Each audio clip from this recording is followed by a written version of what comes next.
acá en Santiago, la especialidad de emergenciólogo, creo que se menciona. Vamos a pasar con él, que es el que sabe esa especialidad de que antes no se utilizaba. Digo yo, no sé qué tiempo tiene esa... ¿Cuál? Emergenciólogo. O sea, entonces recibe todos los tipos de... pero no viene siendo como un intensivista. No, vamos a hablar con él. Vamos a hablar con él, que sabe, que nos saque de Doctor, dudas. buenas noches. Bienvenido a La Ciudad en Vivo. Bien, buenas noches a ustedes. Gracias por la invitación a su programa. Como decía Danilo, somos parte de lo que es la Dirección de Salud del Ministerio de Salud Pública en Santiago 2, el área 12 de Santiago, que tienen que... ¿Está subdividida? Sí. Totalmente, está subdividida en tres provinciales o 3 áreas. Eso fue un rebú que hubo en el PLD, en el gobierno del PLD. Le buscan el modo de tres. Eran tres caciques que había. Era una. Realmente. El doctor se ríe. ¿Él se benefició de ese rebú? En ese tiempo estábamos ya prácticamente haciendo la especialidad cuando se hizo la división. Realmente una forma de llegar a la población. No, la ciudad Santiago, grande, la ciudad ha crecido bastante, la ciudad ha crecido mucho. Entonces, ¿qué zona abarca la suya? Entonces, doctor, mi zona abarca lo que es Bellavista, La Sierra, Hato del Yaque, La Canela, toda esa zona para allá después del río. Ya tenemos la zona 3 que abarca lo que es el Gran Teatro de Cibao, Licey, comunidades como la que están aquí en el centro de la ciudad, Tamboril. El área 1 abarca ya lo que es Gurabo, Navarrete. ¿O Cienfuegos no está? Cienfuegos, sí, claro. La 1 y la 3 son las más fuertes, entonces. Sí, la 1 es la que tiene mayor densidad poblacional. La dirige el doctor. Se entrenaron con el COVID, esas subdivisiones. O sea, tuvieron mucho trabajo muy intenso con las vacunaciones y eso, ¿no? Bueno, sí, mis compañeros inicialmente, Adalberto Peña, que dirige la 1, y la doctora Carolina Núñez, que dirige el área 3, estuvieron más intensos. Yo me integré después, ya el COVID como tal, yo lo manejé desde otro punto de vista, que era con los pacientes enfermos que llegaban a los lugares de trabajo donde estaba asustado, doctor, usted ahí, asustado. No, el doctor se asustaba cada vez que le decían que un compañero había fallecido. No. Sí, realmente. Y usted preguntaba, ¿y el doctor fulano no falleció anoche? Sí, realmente fueron... No, por el mundo. Fueron momentos difíciles, por ejemplo. Doctor, vamos a hablar del área, o sea, su manejo, de lo que abarca, lo que es la emergenciología, ¿verdad? Sí. ¿Cuál es el término correcto? Sí. Bueno, la emergenciología es realmente una especialidad que se desarrolla para atender a los pacientes que llegan a las emergencias.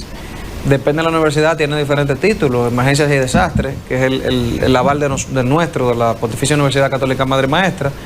Tenemos lo que es medicina crítica, que sigue siendo emergencia. O sea, cuando un paciente llega en una situación situación crítica, realmente nosotros somos los llamados... O sea, que le da el recibimiento de la ambulancia, ese médico... La bienvenida, sí. Para esperar que llegue el especialista, usted le da la bienvenida. Sí. Realmente nosotros somos especialistas porque nos entrenamos durante 4 años. La especialidad realmente en Estados Unidos, que es el parámetro que nosotros siempre... seguimos, la especialidad tiene más de 40 años que se estableció. En Europa también anda por los 40 años. Pero aquí es nueva. Aquí tenemos ya unos 10, 12 años. La especialidad como doctor, tal. yo estaba viendo una serie que comencé a ver anoche en Netflix, Nueva York en emergencia. O sea, es una serie, no sé, le invito a que, si usted no la ha visto, a que la pueda olfatear. Y la vida de esos médicos y asistentes paramédicos es bien fuerte, tanto a los que, los que transitan dentro de la ambulancia con el paciente, la misión de llegarlo al centro asistencial, llevarlo con vida, darle ellos hablaban que es una situación bien difícil y el agotamiento, porque tú sales de un caso y te llega el otro. Totalmente distinto, porque cuando tú trabajas en una especialidad, que tú estás en una sala de cirugía. Ustedes dos son expertos, ustedes trabajan ahí, los dos. Usted está operando un riñón. Ustedes trabajan ahí. Me gustaría que usted, cuando tenga su chancecito, vea esa serie. Realmente sí, es básicamente eso lo que se ve en la serie. Acuérdense que la serie es también ficción, ¿verdad? Sí, claro, tiene que poner pero está dentro de la realidad. Hay lo que son documentales que son dirigidos a la emergencia. Son tomados de la realidad, obviamente. La diferencia con esos países desarrollados que nos llevan años luz a nosotros es que las ambulancias de ellos, por ejemplo, la medicina prehospitalaria de ellos es prácticamente un cuidado intensivo ambulante, por así decirlo. Y es vital. Pacientes se O sea, mueren en el traslado. Eso, Ahí sí. que está, ahí que está, ahí que está Los todo. paramédicos, por ejemplo, tienen el alto entrenamiento para tratar un infarto, tienen los medicamentos dentro de la ambulancia para Sí. tratar lo que es un infarto, por ejemplo. Los equipos Ellos tienen necesarios. una base en los hospitales, llaman, sobre todo cuando están lejos, mira, tengo un infarto, le dice el electro, tienen inclusive hay ambulancias que tienen electrocardiograma, que por eso es lo que determina Y que el lo que paciente tiene un revive, infarto. ¿cómo se No, y llama eso? medicamentos también. Y medicamentos, por ejemplo, apropiados. el que tiene un infarto es porque se obstruyó una arteria coronaria. Ellos andan con medicamentos antitrombolíticos que desbaratan el coágulo. Ok. Sobre todo cuando ellos saben que van a tardar más de la cuenta en llegar Para al llegar. hospital de base.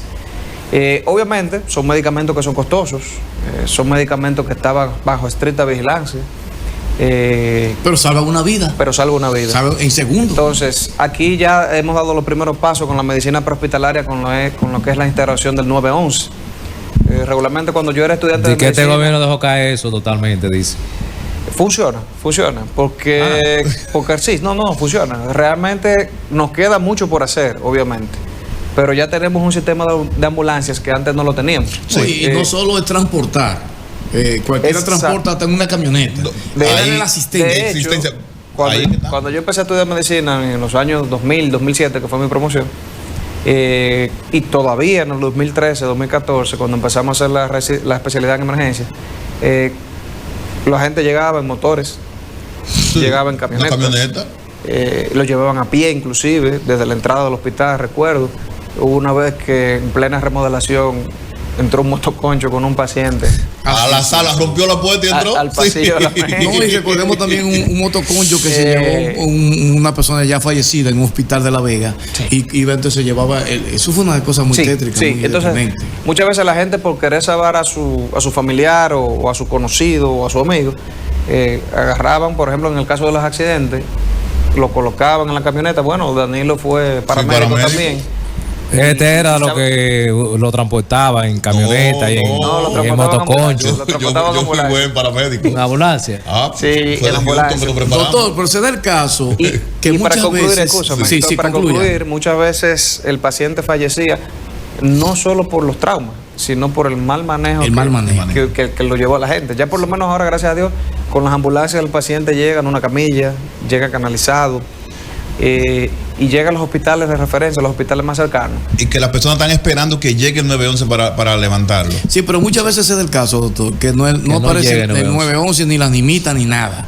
Entonces hay que tomar una decisión, esa persona se está desangrando. Sí, eso es correcto. Lo que pasa es que nosotros tenemos, por ejemplo, ya cuando llegó el 911 como tal, desde que inició, a pesar de que hay muchas unidades de ambulancia, como ustedes bien decían ahorita, con la serie, no bien llegaban a llevar un paciente cuando ya inmediatamente tenían que buscar el otro. A veces quizás las unidades no son suficientes o donde llega el paciente, donde está el paciente es de difícil acceso. Por ejemplo, hay sitios, por ejemplo, que las ambulancias no pueden pasar. No puede pasar Por más que quieran, no pueden pasar. la Yagüita Pastor. Yagüita Pastor, Santiago Este, por ejemplo, Sí. que somos de allá, vivimos un tiempo allá, al igual que Danilo. Sí. Tenemos sectores que No, y ahora que no como caben, todo- no como todo el caben, mundo no viene, caben. se ha complicado. Llegar a Cienfuegos está bastante difícil. Bastante complicado. Entonces, Bien complicado, entonces la sí. gente entiende que no se acude al llamado.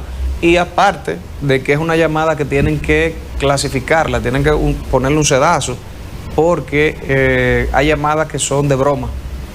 O sea, muchas. Que eso está penalizado. Está Creo que penalizado, hay, Sí, con claro, cárcel. De hecho, en Cárcel. Santo Domingo hace como un año o 2 años hubo una persona que se le demostró que hizo una llamada falsa y tiene cárcel, estaba en cárcel ahora.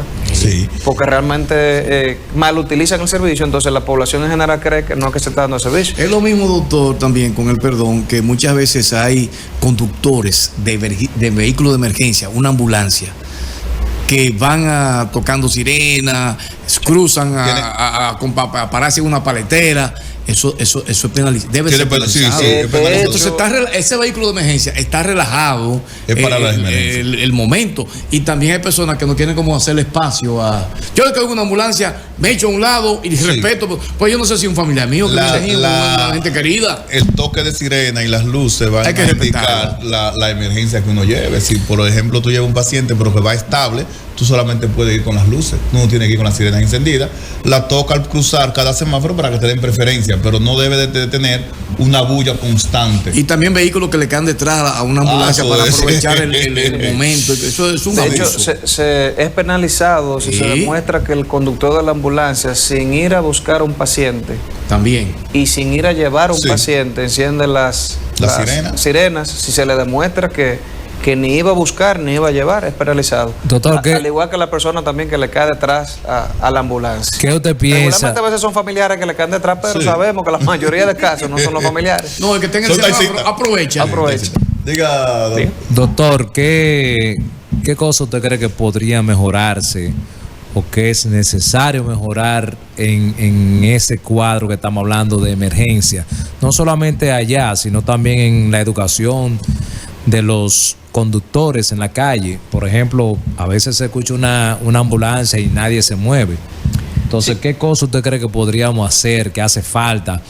Dígame que le voy a conseguir todo eso. Educación y conciencia. Indudablemente la educación es lo primero. Lamentablemente tenemos calles que fueron diseñadas de una forma estrecha, no por culpa de las autoridades de ahora, no, sino eso es algo ya que tiene a 20 personas que habíamos en Santiago. Decenas de años. Realmente cuando el presidente Balaguer construyó la circunvalación, mucha gente lo detractaron porque para que una avenida tan grande, y hoy día la circunvalación nos queda chiquita. Entonces, ¿qué pasa? La Estrella Sadalá también. La Estrella Sadalá también. Era amplísima. Tenemos y calles se ha convertido pequeñas, en un caminito ya. Pero si tenemos educación de que la gente cuando escuche la sirena se haga a un lado, tome el lado derecho, no le caiga detrás la ambulancia, tome del lado izquierdo.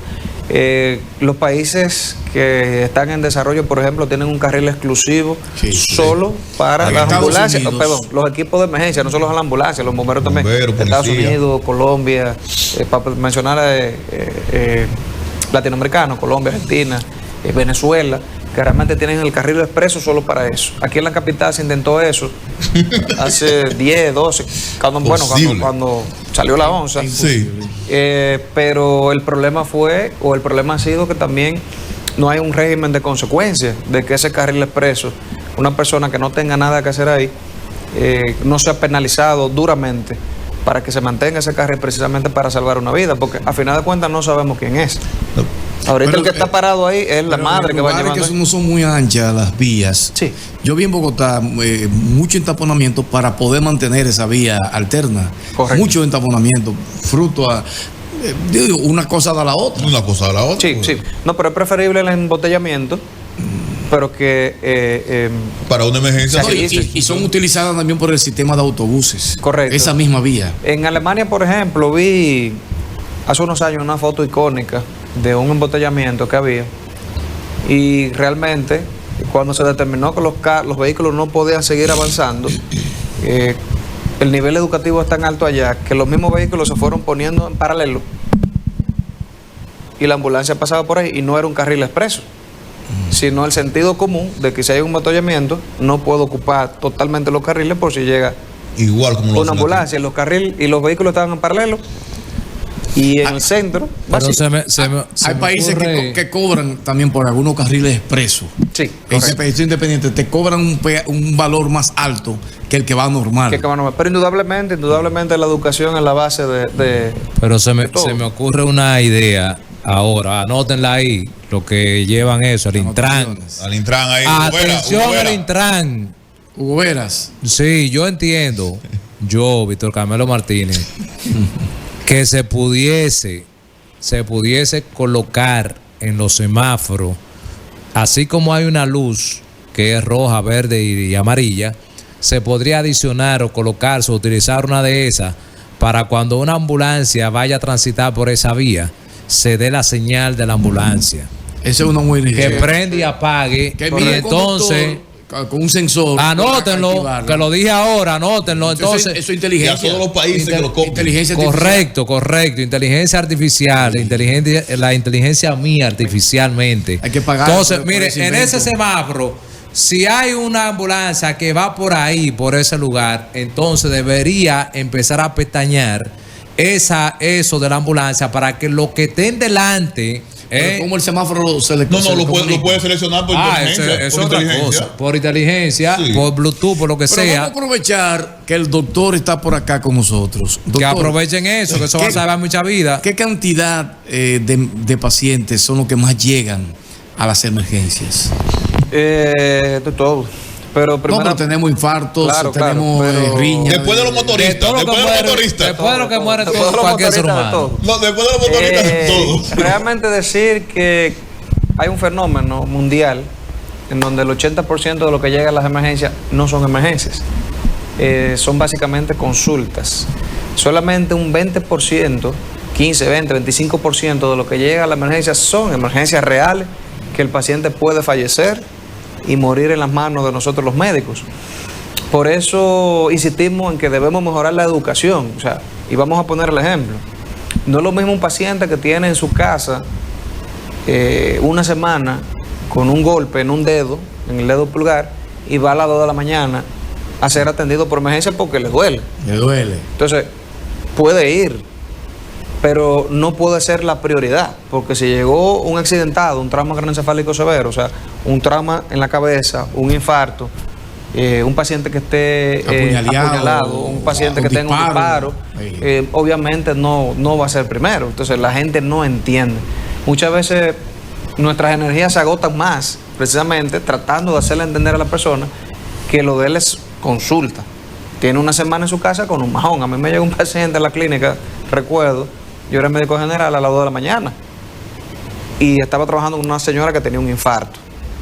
Entonces, obviamente, hay que atender el infarto primero. Claro. Entonces está la clasificación. Pero ya dentro de las emergencias llegan muchos accidentes de tránsito, politraumas severos, llega crisis hipertensiva, o sea que la presión se le sube, llegan los infartos, llegan los derrames cerebrales, llegan los edemas agudos de pulmón. Se trabaja mucho en las emergencias. Se trabaja mucho. No se duerme nada. Y el chip Se descansa. tiene que cambiarlo rápido porque usted puede llegar, por ejemplo, la gente se pudo un objeto punzante clavado, pero te puede llegar una gente con una picadura, te puede llegar otro con una herida. O sea, tiene que cambiar el chip rápido. Te llega el paciente intoxicado por alcohol, intoxicado por sustancias tóxicas. Mucho. Que hay que trabajarlo bastante. Entonces, Hay días que son tranquilos, pero hay días que son Los bien fines de semana intensos. son sí, hay días que son tranquilos, Depende del hospital.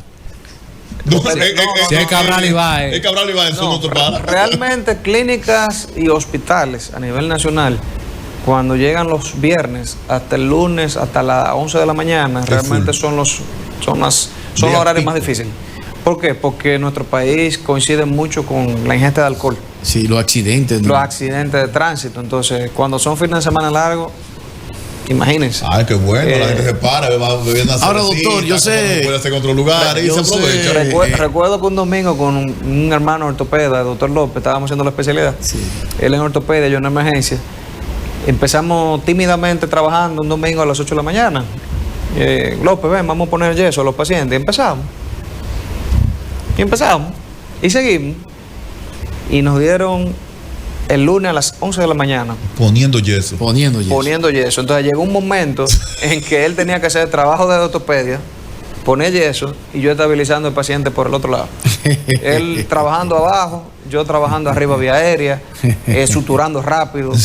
O sea que, que Ahora, ese día doctor, ni siquiera tomamos agua. Pero ya ese día era un día de fin de semana, sí. Un fin de semana, un domingo. Sorprendentemente, los domingos son los días que más accidentes llegan. Entonces, no comprendo, porque los lunes se supone que se trabaja. Ah, pero Entonces, los accidentes de tránsito tienen que ver con es trasnoche del el sábado, alcohol, así que estoy viendo el trasnoche domingo. de sábado, siguen Doctor, tomando el domingo. Nosotros. Y muchas veces Ujú. hay personas que no estaban tomando, pero lo chocó una persona bajo los efectos del Estaba alcohol. tomando. Todo paciente que llega a una emergencia, nosotros siempre hemos criticado que tiene, claro, todo paciente que se va a introducir necesita llenar un formulario. una serie de datos, pero muchas veces se pierde tiempo en las clínicas, en las emergencias, en los hospitales, llenando un reguero de formalidades cuando hay un paciente que se está desangrando, que se está muriendo de un dolor, que está en una situación crítica. Y muchas veces ustedes mismos como médicos son los que le dan entradas rápido. Pero todavía hay pacientes que llegan y lo ponen con una serie de formalidades hasta ver cuándo se puede atender. Sí, todo depende. Miren, hay un sistema de clasificación de triaje. Triaje, por ejemplo, es en colores y por orden de prioridad. Por ejemplo, el color rojo no puede esperar, se atiende. Ya son los infartos, los accidentes graves, que el paciente corre en peligro de la vida. El verde puede esperar. La gente se molesta muchas veces cuando uno lo va preguntando y clasificando. Y sucede que hay un triaje en categoría 5 en número y verde en color. Cuando es verde, el paciente puede esperar sorprendentemente hasta 4 horas en la emergencia. Hasta 4 horas. ¿Por qué razón? Porque es un paciente que es el de la consulta, como lo estuve diciendo. De hecho, en Estados Unidos inclusive el tiempo es un poco más largo de espera, porque obviamente la densidad poblacional de ellos es más alta. Y ellos inmediatamente le preguntan al paciente que usted tiene, un dolor de cabeza de hace 2 semanas. Ok, vaya llenando el formulario.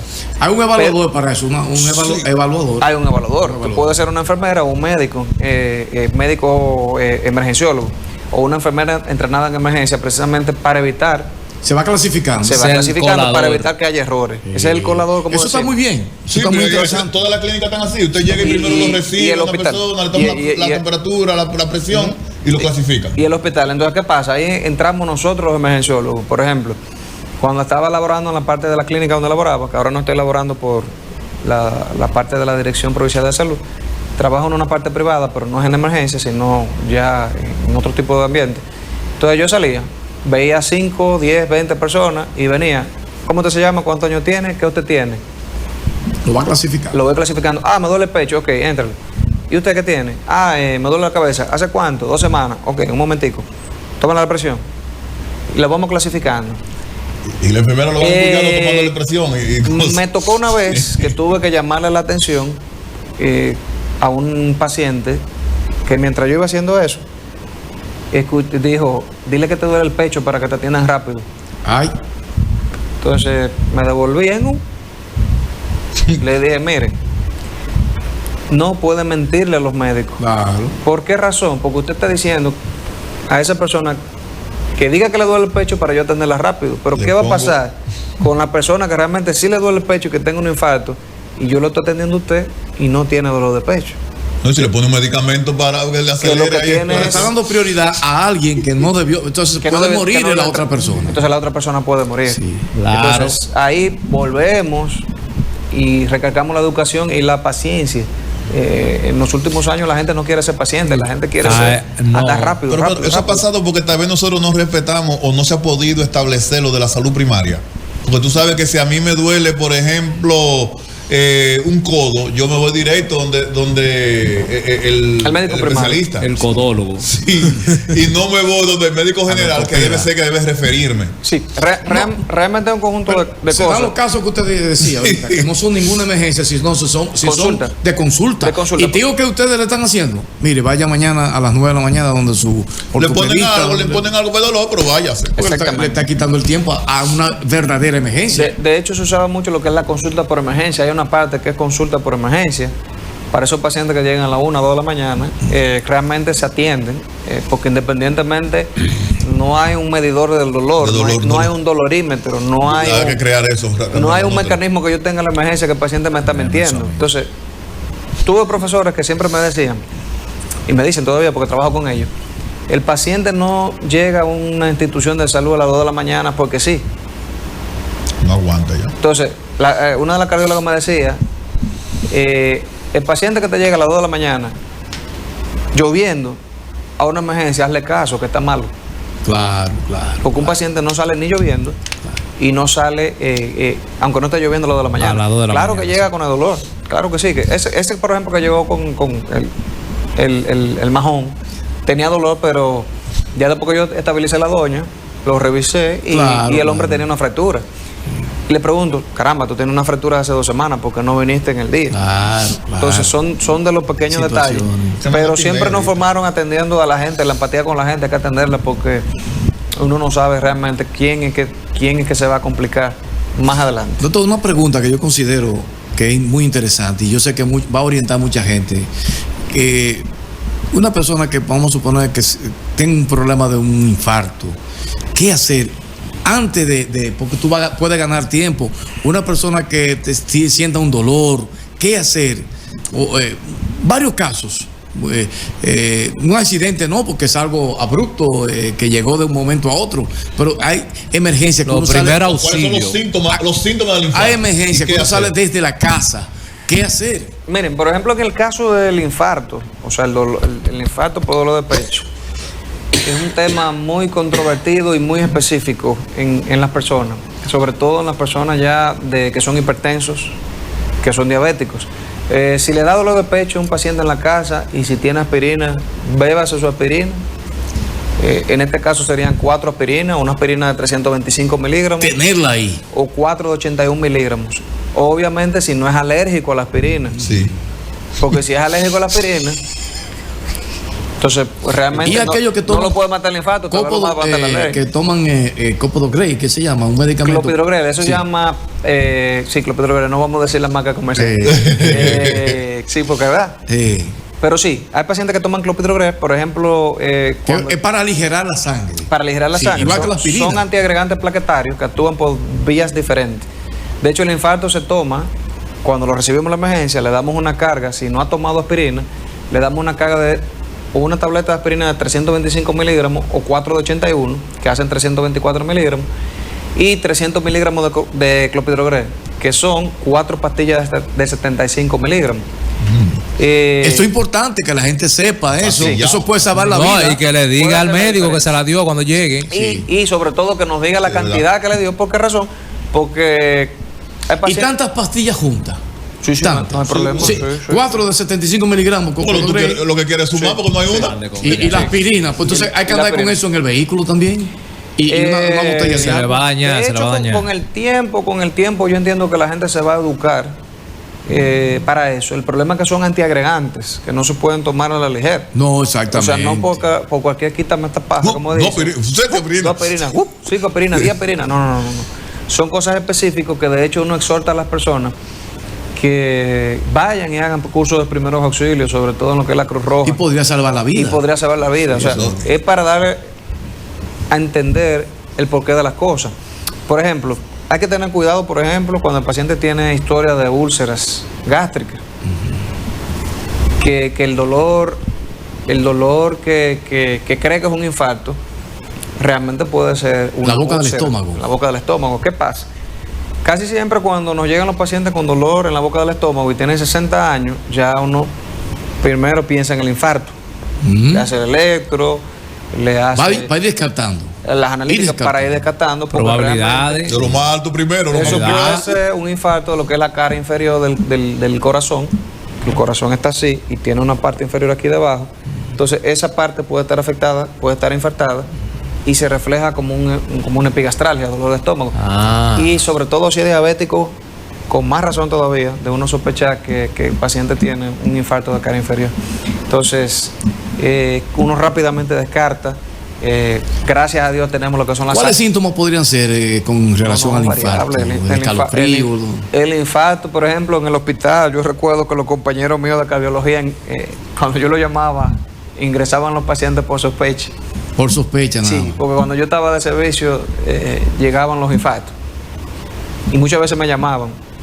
Mira, era un infarto. O sea, lo que quiero decir es cuando era por sospecha, era porque tú estabas haciendo certero, era en el diagnóstico, era de que quién fue que dijo, no, pues te suman lo que cuando viene a ver es eso. Estaba un compañero mío, el doctor Camilo, que hizo medicina interna, me llevaba un año, y cuando estábamos él y yo juntos, por ejemplo, casi todos los pacientes eran infartos que llegaban. Casi nadie quería hacer servicio con nosotros, pero nada, los síntomas tenemos síntomas típicos y síntomas atípicos.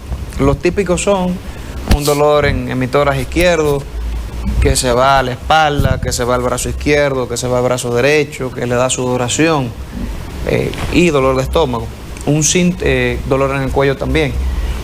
Uno de los síntomas atípicos que tenemos es solamente a veces un sudor. Sí. ¿Y el pecho lo dolió? No. Entonces cuando le hacemos las analíticas, cuando le hacemos el electro, vemos que está en infarto. Inclusive... ¿Y la presión puede subir? Sí, la presión puede subir y puede bajar.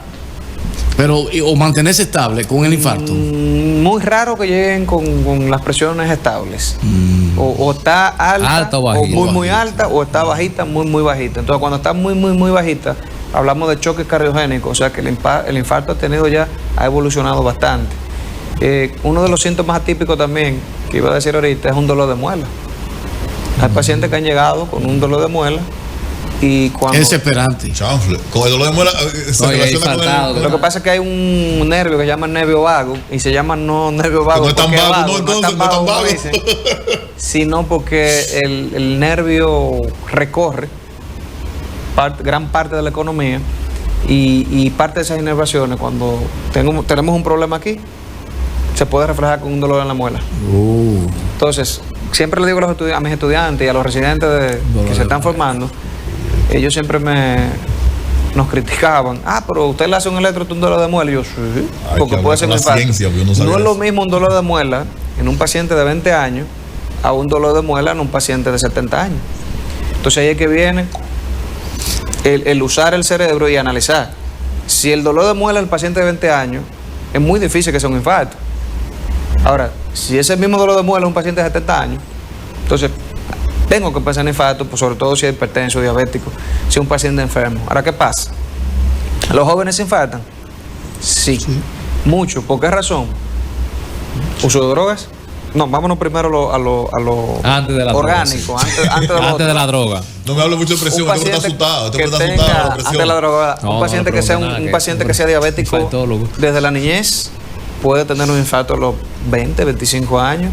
Un paciente, Y es muy peligroso a que es muy esas edades. peligroso. Un paciente que tenga hipercolesterolemia familiar, o sea, que el colesterol alto totalmente, Los triglicéridos. los triglicéridos elevados.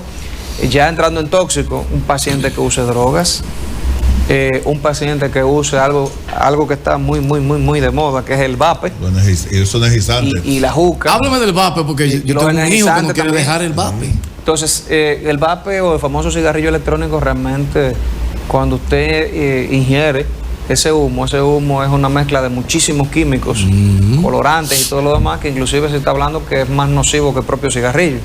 Y el cigarrillo es nocivo de por sí. Entonces, fumar vape equivale a fumarse 150 cigarrillos. ¡Wow! 100, 150 cigarrillos. Hay muchos muchachos jóvenes muriendo.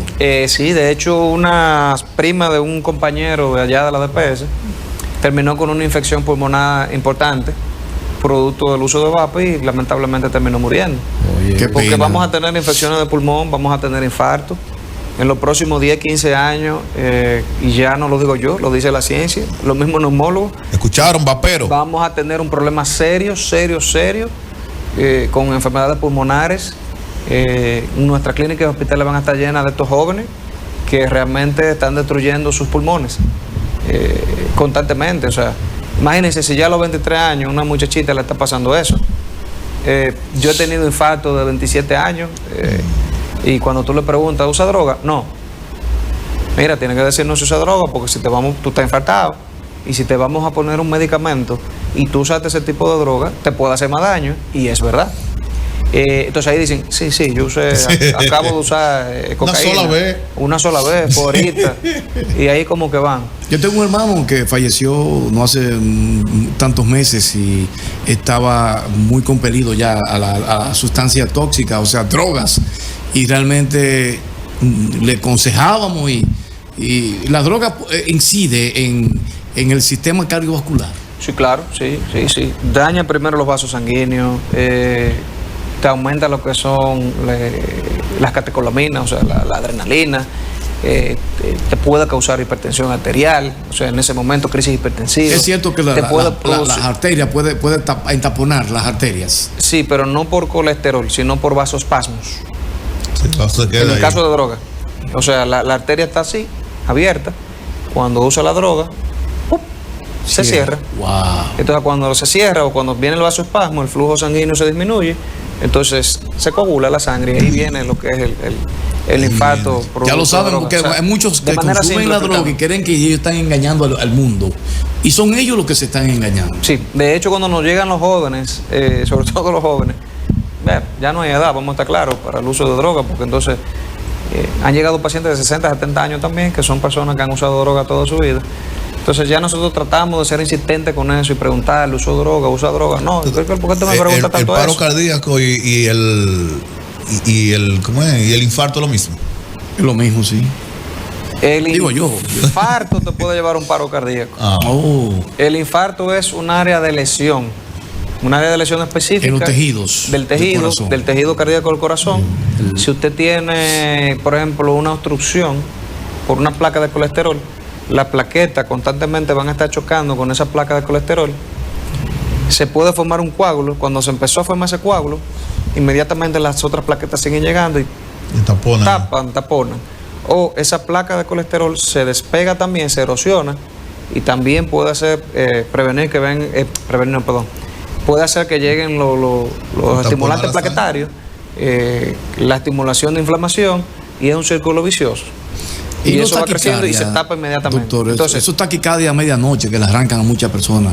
O sea, el corazón acelerado, arritmia cardíaca. ¿A qué se debe? Asustado. Entonces, para terminar con ese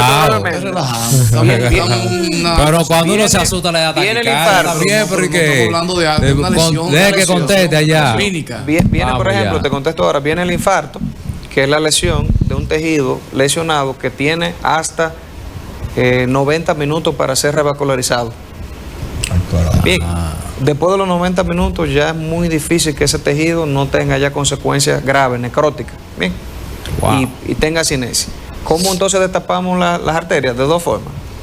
La primera es, si el paciente está en Montecristi, por ejemplo, para allá no hay sala de hemodinamia, lo que se hace es que se le da su aspirina, se le da su clopidogrel, pero si tenemos trombolíticos, como lo que es la estreptoquinasa, como la que es el alteplase, le inyectamos el medicamento y eso desbarata el coágulo.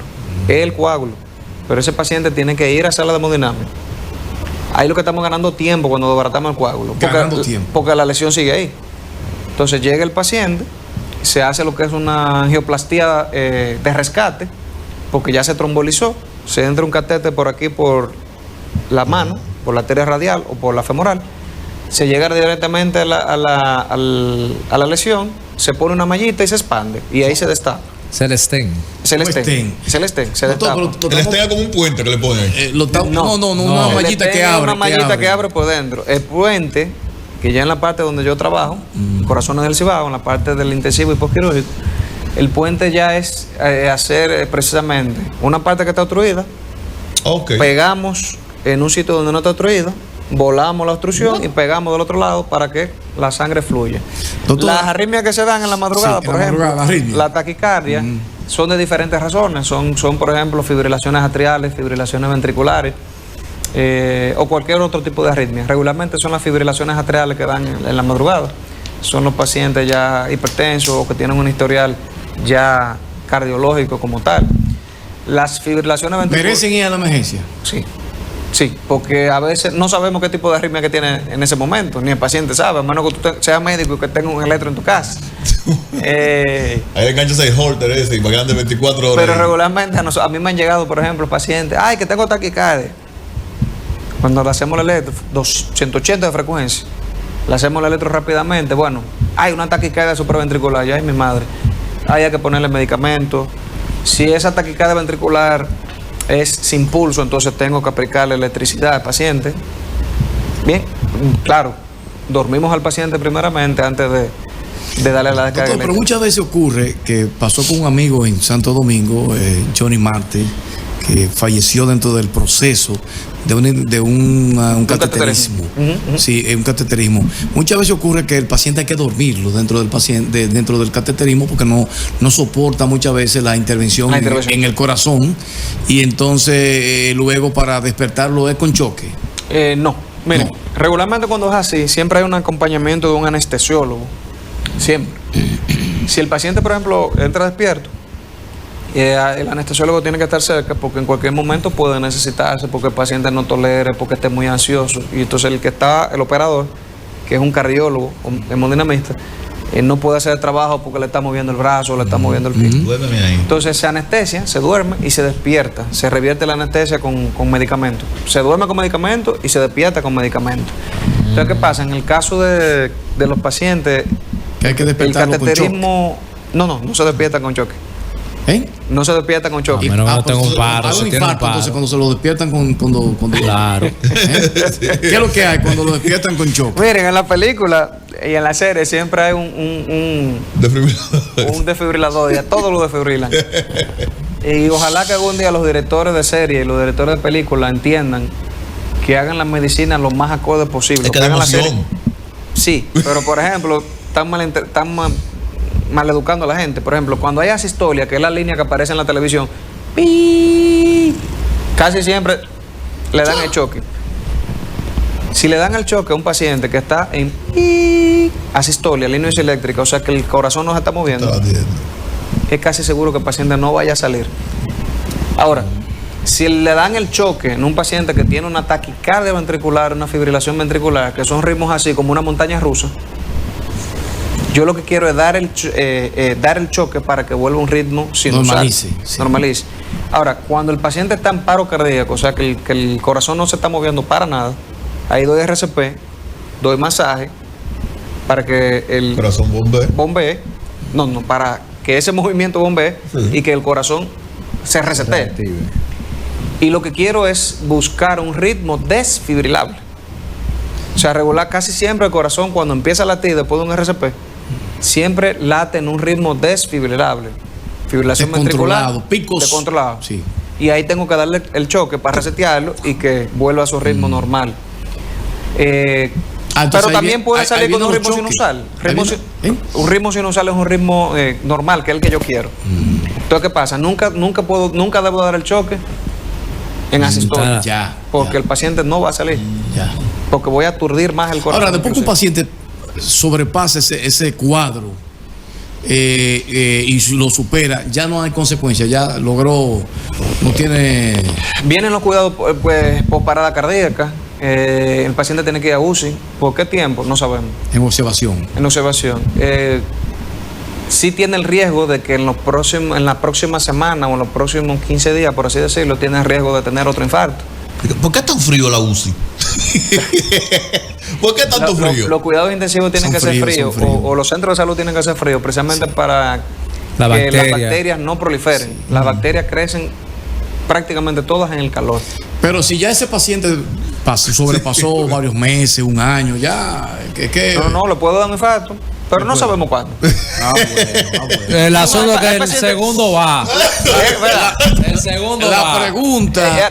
hay pacientes que han tenido, por ejemplo, un infarto ahora y en 20 años le da el otro. Ajá, o sea que... La pregunta va porque hay mucha gente que está viendo el programa y estamos aprovechando estos minutos que el doctor nos ha brindado y uno se pone como paciente y como el televidente está ahí, quiere saber cosas y no lo vamos a perder en tiempo, en telepatía. Hay que traer más. El hombre ha hecho 100 preguntas, es el único que ha preguntado aquí. Eso uno tras el otro. Doctor, entonces, y doctor, y allí, y allá. Pregúntale pues usted lo que está en chercha. Oye, yo estoy callado. Son de esos detallitos, pero yo tengo fe que la población se siga educando, que se sepa usar la emergencia como tal, tanto pública como privada. Que se saquen de la cabeza que yo llegué primero, hay que atenderme primero. No, muchas veces que llegó de último, el dicho que dice los últimos serán los primeros tiene su razón de ser también. Doctor, la tiroides es emergencia, la tiroides. Aquí hay uno que está preguntando con la tiroides. Depende. Hay que verlo. Doctor, si llega en tormenta tiroides, así. O sea, que el tiroides le suba la presión. Pero la tiroides chiquitica y le jode la vida a cualquiera. Sí. Una glándula muy peligrosa. De hecho, la enfermedad tiroidea da mucha taquicardia. Ese manejo da mucha carpeta. Sí, hay muchos pacientes que te pueden llegar en 140 y 150 y eso es una emergencia. Y sufre de tiroides. Entonces, a veces los muchachos me relajan. Doctor, el paciente tiene una enfermedad tiroidea. Ya lo vamos a mandar para la casa. No, espérense. Cuando lo revisan bien otra vez, 150 de frecuencia cardíaca, yo no los mande para la casa, espérate, hay que bajarle esa frecuencia, porque esa frecuencia cardíaca también puede llevar a un paciente a infartos. Doctor, nosotros cuando arrancamos el programa hoy, comenzamos sin ser ninguno facultado, hicimos la salvedad, pero uno está en los medios de comunicación hablando que después de la pandemia, del COVID y de la vacuna, la postvacuna, después los efectos la gente ha quedado tan agresiva, hay gente que ha quedado con problemas en el sistema inmunológico ha tenido depresiones, dolencia en el cuerpo. Yo tengo varios amigos que me han dicho, yo no he vuelto a servir para más nada después que me vacunan o me dio el COVID. ¿Qué visión usted tiene en su condición de médico de emergencia? Bueno, del COVID vamos a seguir hablando. No sabemos hasta cuándo. De los efectos secundarios, lo que pasó, de todo el traspié que dio la enfermedad, empezando por las mentales, fuera de lo otro. El encierro hizo que la gente saliera más agresiva, no solo aquí. ¿En el mundo? En el mundo, porque por ejemplo, miren lo que está pasando en Francia, los niveles de violencia, por ejemplo, y la gente aquí, que ya hace años venimos arrastrando, la gente que si había un accidentito que se podía resolver, la gente saca pistola, saca cuchillo, en las escuelas como están los muchachos. Entonces ese encierro que hubo definitivamente se tradujo en aumento de la agresividad. Todavía seguimos investigando el virus, seguimos investigando los efectos secundarios, seguimos investigando la vacuna, porque esto va para largo, realmente. De hecho, ¿está subiendo? Sí, es una enfermedad que es endémica realmente, ya eso no se va a ir del se va a quedar. Se quedó. Se quedó como ahorita el dengue, se quedó como la malaria, como la malaria en países que tienen malaria. Se quedó como muchas enfermedades. Habrá picos de brotes. ¿Y de la vacuna qué usted diría? De la vacuna realmente hay diversas opiniones. Mucha gente no se vacunó por las falsas noticias que habían en lo que son las redes sociales. Indudablemente tenemos las tecnologías ya para hacer una vacuna en el tiempo que se hizo. Bueno, la vacuna de yo recuerdo que en ese tiempo usted tenía su papá, estaba enfermo y usted le puso su... Papi, sí, claro. Y a la doña entonces, también. Sí. La gente a veces dice... Pero hay personas que han quedado, se dicen... Porque todas las culpas se las quieren echar a la vacuna. Hay una combinación de muchas cosas. Sí, pero hay efectos secundarios que han sido admitidos. Sí, hay efectos como toda vacuna. De hecho, tenemos vacunas que pueden darte tus efectos secundarios. Sí, por eso está lo que es la vigilancia epidemiológica. Aunque no todas las personas es igual. El sistema humano no es igual. No es igual. Entonces, casi toda la tiroides la andan. Siempre ha habido vigilancia epidemiológica para eso. Cada medicamento que sale al mercado te puede dar un efecto secundario. Hay personas que han quedado afectados con la mielitis transversa, que fue uno de los efectos ¿Y eso es qué? de la ¿cómo es esta? No, yo no sé, este hombre sabe más de medicina que sé yo lo que es. Usted tiene una enfermedad del sistema neurológico que le cubre la espina dorsal. Anda para el caray, pero ven acá. No, realmente, como le digo, hay que seguir investigando porque se habla de la Pfizer, que ha traído esa consecuencia. Se habla de todo, se ha hablado de todo, pero realmente la vacuna es un arma que tenemos para crear inmunidad cuando llegue el virus y haya una defensa contra el virus como tal. No le podemos achacar todo a la vacuna, porque por ejemplo, el paciente joven que se muere de 30 años por un infarto. Si no se hubiese creado la vacuna, ¿cuánto muerto hubiera? Entonces, el ejemplo que voy a dar, por ejemplo, se murió el paciente de 30 años. Bien. No es lo mismo un paciente de 30 años. Murió un baloncelista que tenía una miocarditis. Una miocarditis. Sí. Entonces, lo que voy a hacer una correcta historia clínica, porque hay muchas cosas de hábitos. Inflamación de la membrana. Por ejemplo, ese paciente que murió de 30 años, una inflamación del músculo cardíaco. Atleta que murió, es un paciente que hay que investigar a fondo, como todas las muertes. Pero no es lo mismo. Exacto. Entonces, miren por dónde que vamos. No, murió Lima y salió limpio cuando murió Lima. Entonces, miren por dónde que vamos. No es lo mismo un paciente de 30 años que sea atleta, que no use esteroides, que muera, a un paciente de 30 años que no sea atleta, que use esteroides, que fume, que use vape, que use droga. ¡Pah! Me puse la vacuna, morí. Tú dices, espérate, ¿fue la vacuna? No fue lo vape. O fue lo vape. Bueno, ya estamos sobre el tiempo. Una combinación. Producción ya me dice, doctor, fue muy interesante. Déjeme decirle y confesarle que usted es un tremendo profesional. Gracias. Yo lo felicito, de verdad, de verdad. Ojalá que Danilo pueda traer de nuevo en los próximos tiempos al doctor, porque hay mucha gente que hay que orientarla. Y para eso están los medios de comunicación, Pedro. Sí, los medios de comunicación serios como este. Una cosa es informar con cualquier disparate y otra cosa informar con información veraz. de las cosas que tienen que hacerse. Por eso que le decimos a la gente, en las redes sociales sobre todo, vayan siempre a las páginas oficiales de información, a la página oficial de Salud Pública, a la página oficial de la Organización Panamericana de la Salud, a la página oficial de la Organización Mundial de la Salud. No se lleven de título. No se lleven del título, no se lleven que pusieron en Instagram, que pusieron en Facebook, que pusieron en esto. No, vaya a la fuente. ¿Por qué razón? Porque si no vamos a la fuente, entonces no estamos en nada.